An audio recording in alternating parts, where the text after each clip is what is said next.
And so now, the American people are starting to realize that the incompetence and ineptness that we are witnessing regarding the BP oil spill has become a symbol for Obama's ineptness and incompetence regarding everything else.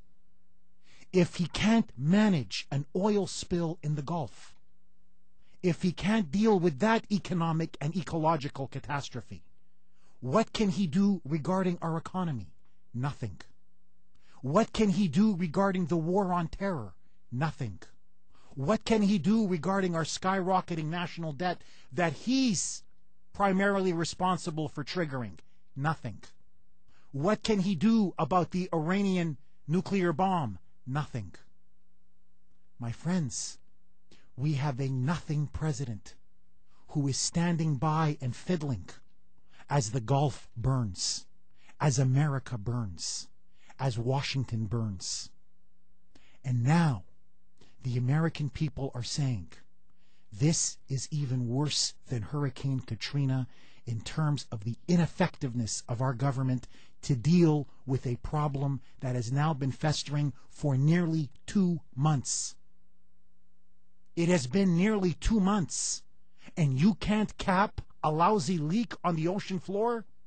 You can't contain and protect our shorelines and the economy of the Gulf of Mexico, those poor fishermen, all of those people with businesses, our beaches, our wetlands, our marshes, from millions and millions of barrels of oil from that incoming sludge?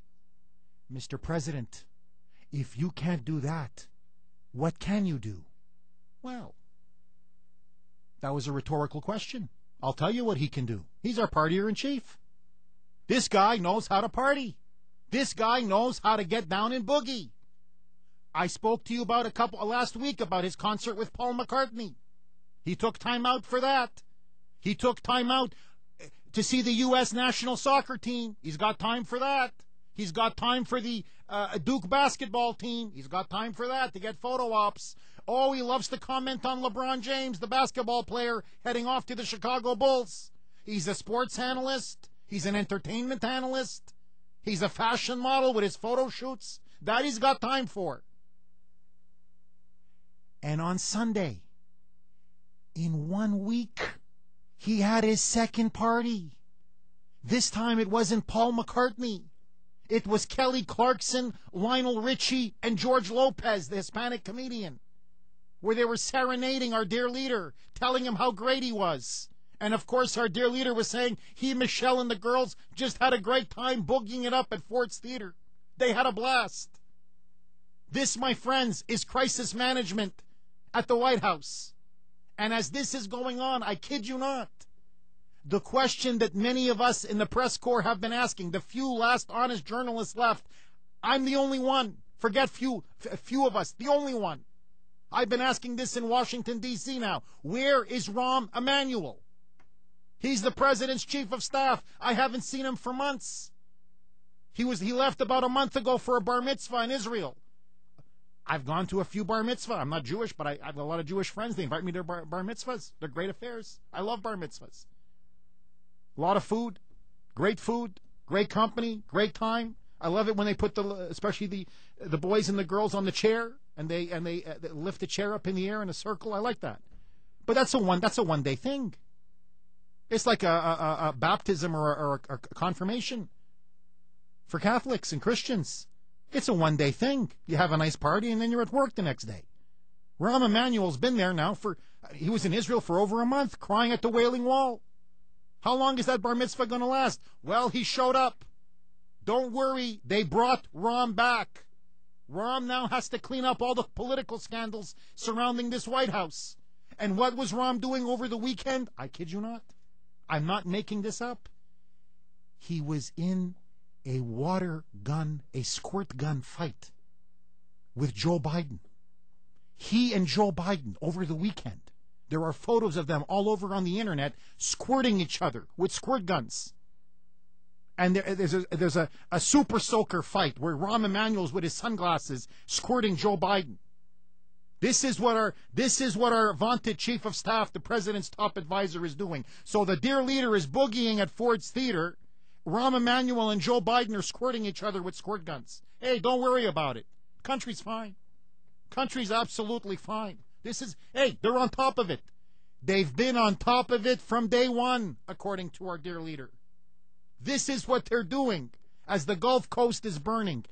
Don't you see the utter contempt that this White House and this president and his team have for the United States of America? Those poor fishermen have lost their livelihoods. Many of those businesses will never recover. Those marshes, those wetlands, our shores, that destruction is going to be with us for decades to come. America is being butchered by this oil spill. It is being ravaged by this oil spill. And this guy is off partying with Paul McCartney and Lionel Richie and Kelly Clarkson. And Rahm, his advisor, and Joe Biden, his number two, are out there squirting each other with a squirt gun. My friends, they're behaving like adolescents. Teenagers, 15, 16-year-olds, when everything is going up in smoke, all they can think about is partying. But don't worry about it, because according to our dear leader, recently on Larry King Live, he's upset about the BP oil spill. And more than that, he blames BP. He clearly blames BP. Ray, roll clip one. Here is our dear leader on Larry King Live. Roll it, baby. What part of it is your baby? What part of it is the country and not BP? Well, BP caused this spill. We don't yet know exactly what happened, but whether it's a combination of human error, them cutting corners on safety, or a whole other variety of variables, they're responsible. And you're responsible for cleaning it up. You're supposed to protect us. We have a Navy. We have a Coast Guard. But you haven't implemented that action plan. You're supposed to be containing the oil from damaging our economic and environmental shorelines to protect our economic and environmental and national security. But don't worry about it, because Larry King asks him, dear leader, are you upset at BP? No, he's not upset. Damn it, he's furious. Roll it, Ray. I know you appear so calm. Are you angry at BP? I am furious at this entire situation, because this is an example of where somebody didn't think through the consequences of their actions. Oh, he sounds really furious. Oh, you can see he's just worked up about it. And that's why he had to go to Ford's Theater last night to party it up with George Lopez, Lionel Richie, and Kelly Clarkson. My friends, the question before the House is, has the federal government's response been worse than that of Hurricane Katrina? Is Obama, his entire presidency, going up in smoke in front of our very eyes? Are you disgusted by the ineffectiveness of the White House? Or do you believe, as most Americans do, that BP should face criminal charges? I want to hear from you. 301-984-9570 is the number. 301-984-9570. Should BP go to court and face criminal charges? And is our dear leader doing an effective job on the BP oil spill? This is Jeff Kuhner, the last honest man in Washington.